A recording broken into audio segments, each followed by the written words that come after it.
here's an example of our data editor here in action. This is our Uberlisk. As you can see, our Uberlisk has a number of spine crawlers grafted to its back. This is all done with the data editor. This is all stuff you can do with our tool. There's no custom code required, no code knowledge required. You just have to learn how to use our tool. You can see here those spine spore crawlers are shooting banelings as projectiles, firing other Zerg units at our Uberlisk. But the Uberlisk is too mighty. He has taken them out, and now he's going to use his ability to destroy the ground itself to deal with this lurker threat. Truly, can anything stop the mighty Uberlisk? Perhaps a million billion Zerg can finally bring him down.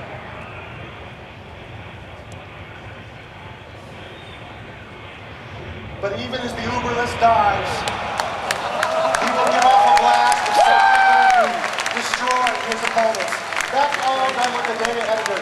Justin Kinclich, one of our best data guys, put this together, including the map, in about a day and a half. Now, Justin is obviously an expert at using this tool, but we've seen time and time again that our fans just have an incredible passion for this game, and they do things that we could not possibly imagine once the game gets into their hands. So here's another map put together. It starts to look like a regular map, but suddenly we find ourselves, what's this? A third-person action game. So we've got a ghost character here, moving through the environment, and I'm using my mouse and keyboard to control this ghost. Well, actually, I'm just using my keyboard right now, but just yesterday, the engineers put in support for mouse look. It's not in this build here, but at some point, you'll actually be able to move where you want to look and aim your weapons using the mouse, just like you would with a third-person action game.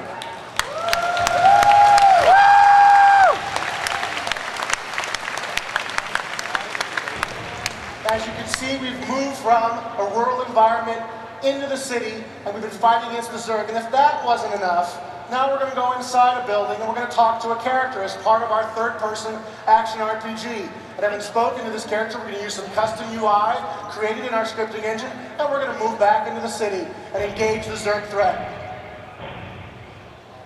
So they took what they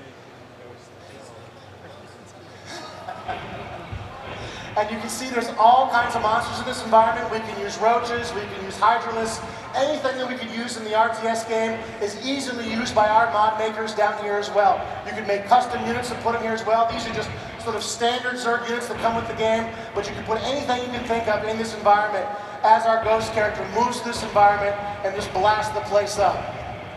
And if that wasn't quite enough for you, we've also got the ability to take our ghost character underground. We are underground in a real-time strategy game. Unbelievable. So we move through the underground mine here.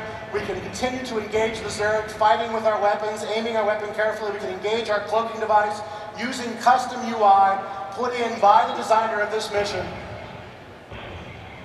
And this was put together by somebody in their spare time. Obviously a skilled professional, but nonetheless, just put together very quickly, made a whole game world with a city, talking to characters, objectives, a mini-map you could use, a little arrow showing you where to go, all kinds of options.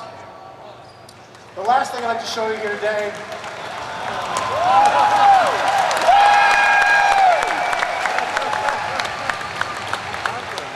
this is our Lost Viking game. We've got a little Viking fighter ship there, trying desperately to find his way home as he battles through a swarm of Protoss enemies.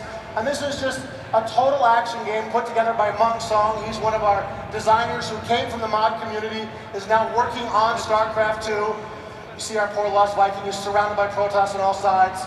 He's trying to deal with the carrier, and suddenly a mothership arrives. You notice there's some custom UI there at the top. At the top right, there is a green boss bar in play there that will tell us how quickly we're damaging this unit. The mothership has a bunch of special abilities. There really is, as far as we know, not a lot of limits to what these players will be able to do with this engine.